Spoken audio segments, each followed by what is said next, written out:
एहि बीच प्रधानमंत्री पुष्पकमल दाहाल मीटर ब्याज पीड़ित सब संग भेंट करऽ लागल छै।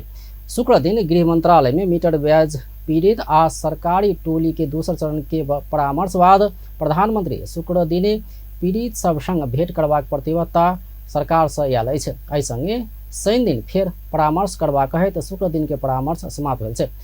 परामर्श बाद संचारकर्मी संग बात करैत मीटर ब्याज पीड़ित संघर्ष समिति के संयोजक मनोज कुमार पासवान प्रधानमंत्री पीड़ित रहले स्थान में पहुंच कर भेंट करबाक जानकारी आयल बतौलनि। ओ सरकार संग के परामर्श सेहो सकारात्मक रूप में आगा बढ़ि रहल सेहो बतौलनि। ओ अपना देश के गंभीर समस्या उठौला से एहिमे सबके साथ देव सेहो आग्रह केलनि। आजको चाहिँ बैठकलाई हाम्रो छलफललाई वार्तालाई भोलि चाहिँ 11 बजे बस्ने गरी आज चाहिँ रोकिएको छ। यस्तो छ अहिले चाहिँ छलफलै भइरहेको छ, मिल्ने र नमिल्ने छलफलै भइरहेछ। त्यसमा किनभने यो जुन ढंगको समस्या तपाईको मिटर ब्याजबाट सिर्जित भएको छ, यो चाहिँ चान्चुने समस्या छैन। त्यही भएर यो विषयमा चाहिँ छलफल गर्दा एकदमै गम्भीर भएर छलफल गर्नु परेको हो।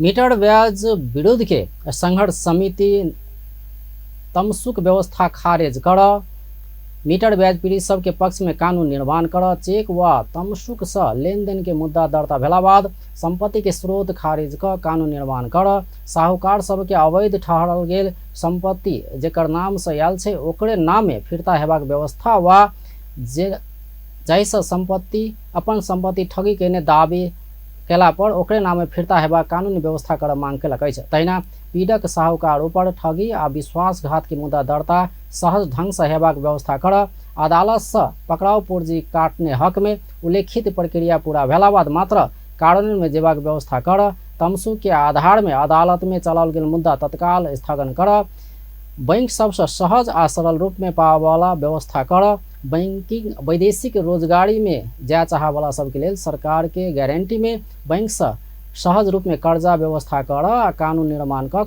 राजपत्र में प्रकाशित नहीं कर धैर अधिकार संपन्न आयोग गठन नहीं कर धैर आंदोलन जारी रहबाक चेतावनी समेत देने अछि।